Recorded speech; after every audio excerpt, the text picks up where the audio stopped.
जिसे माखन हांडी कहा जाता है। द्वारकाधीश मंदिर को फूलों से सजाया जाता है और कच्छ जिले के क्षेत्रों में तो किसान अपनी बैलगाड़ियों को भी सजाते हैं और सामूहिक गायन और नृत्य के साथ कृष्ण जुलूस निकालते हैं।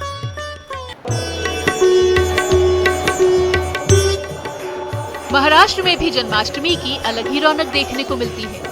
यहाँ की दही हांडी खेल प्रतियोगिता विश्व प्रसिद्ध मानी जाती है। यहाँ कन्हैया की बाल लीलाओं का भरपूर आनंद लिया जाता है और सड़क पर अच्छी खासी भीड़ होती है और एक मिट्टी की हांडी में माखन मिश्री भरकर उसे टांग दिया जाता है, जिसे एक लड़का कन्हैया बनकर तोड़ता है और बाकी साथी गोविंदा बनकर नीचे से सहयोग करते हैं। महाराष्ट्र में तमाम जगहों पर मटकी फोड़ प्रतियोगिता का आयोजन होता है और जीतने वाले को कोई इनाम भी दिया जाता है।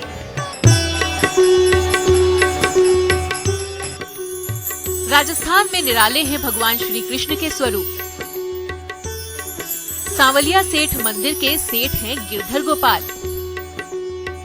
राजस्थान में भगवान श्री कृष्ण के कई बड़े मंदिर स्थापित हैं, जहां इनकी अलग अलग रूपों में पूजा की जाती है और जन्माष्टमी पर तो देश दुनिया से भक्त इनका दर्शन करने राजस्थान आते हैं। चित्तौड़गढ़ जिले के मंडफिया में श्री सांवलिया सेठ मंदिर स्थापित है। 33 कोटि देवों में एकमात्र सांवलिया जी ही है जिन्हें सेठ कहकर पुकारा जाता है। इसके पीछे वजह ये है कि यहाँ अनेकों व्यापारी आते हैं जो सांवलिया सेठ जी को अपना सेठ और खुद को उनका मुनि मानकर बिजनेस करते हैं। व्यापार में मुनाफा होने पर पूरी ईमानदारी के साथ मंदिर में उनका हिस्सा चढ़ा कर जाते हैं और यही वजह है कि राजस्थान में सबसे अधिक चढ़ावा इसी मंदिर में आता है। हर महीने करोड़ों रुपए के साथ सोने चांदी के जेवरात यहाँ पर चढ़ाए जाते हैं और कहा जाता है कि सांवलिया सेठ ही भक्त शिरोमणि मीराबाई के गिरधर गोपाल हैं, जिनकी वो दिन रात पूजा किया करती थी। वहीं जन्माष्टमी पर तो यहाँ राजस्थान के तमाम बड़े व्यापारियों के साथ ही देश दुनिया के तमाम बड़े व्यापारियों का भी जमावड़ा लगा रहता है और मंदिर की भव्यता और दिव्यता देखते ही बनती है। श्रीनाथ मंदिर के कान्हा बेहद मनमोहक। देवकी के लल्ला को दी जाती है यहाँ पर सलामी। श्रीजी को दी जाती है यहाँ पर 21 तोपों की सलामी। श्रीजी के धाम में लगता है जन्माष्टमी मेला। भारत ही नहीं, संपूर्ण संसार में भगवान श्री कृष्ण के कई मंदिर हैं। ठाकुर जी का एक खास मंदिर ऐसा है जहां भगवान श्री कृष्ण की पूजा 7 साल के बालक के स्वरूप में होती है। ये मंदिर राजस्थान के नाथद्वारा में स्थित है। विश्व विख्यात श्रीनाथ जी मंदिर में हर साल श्री कृष्ण जन्माष्टमी पर्व अनूठे अंदाज में मनाया जाता है। प्रभु के जन्म उत्सव का आनंद लेने के लिए देश भर से भक्त यहाँ पर पहुँचते हैं और यहाँ का माहौल ब्रिज जैसा ही दिखाई देता है। जन्माष्टमी की शाम को धूमधाम से भगवान की भव्य शोभा यात्रा निकाली जाती है और यहाँ जन्माष्टमी पर मध्य रात 12 बजे घड़ी की सुइयों का मिलन होने पर ठाकुर जी को 2 तोपों से 21 बार सलामी दी जाती है। रिसाला चौक में करीब 400 साल से यही परंपरा निभाई जा रही है और जिन 2 तोपों से सलामी दी जाती है उन्हें नर और मादा तोप कहते हैं। इस परंपरा को निभाने के लिए मंदिर समिति और होमगार्ड्स को विशेष प्रशिक्षण भी दिया जाता है। इन मंदिरों के अलावा राजस्थान में भगवान श्री कृष्ण के और भी कई बड़े मंदिर स्थापित हैं, जहां इनकी अलग अलग रूपों में पूजा की जाती है। देश दुनिया से भक्त इनका दर्शन करने राजस्थान आते हैं, जिनमें गुलाबी नगरी जयपुर में स्थित भगवान गोविंद देव जी का मंदिर, सीकर जिले के खाटू गांव में स्थित खाटू श्याम मंदिर, बाड़मेर जिले के बालोतरा में प्राचीन रणछोड़ राय जी का प्राचीन भव्य मंदिर और राजसमंद जिले का चारभुजा नाथ जी मंदिर आस्था का केंद्र है। इसलिए देश के तमाम कोनों की तरह ही राजस्थान में भी जन्माष्टमी की विशेष रौनक देखने को मिलती है। जन्माष्टमी के अवसर पर हमने आपको कृष्ण कन्हैया की मनमोहक तस्वीरें दिखाई है। साथ ही बाल्य लीलाओं के साथ साथ देश के कोने कोने से भव्यता और दिव्यता भी दिखाया है कि श्री कृष्ण के भक्ति में भक्त कैसे लीन रहते हैं। जनता टीवी परिवार की ओर से आप सभी को कृष्ण जन्माष्टमी के पावन पर्व पर ढेर सारी शुभकामनाएं।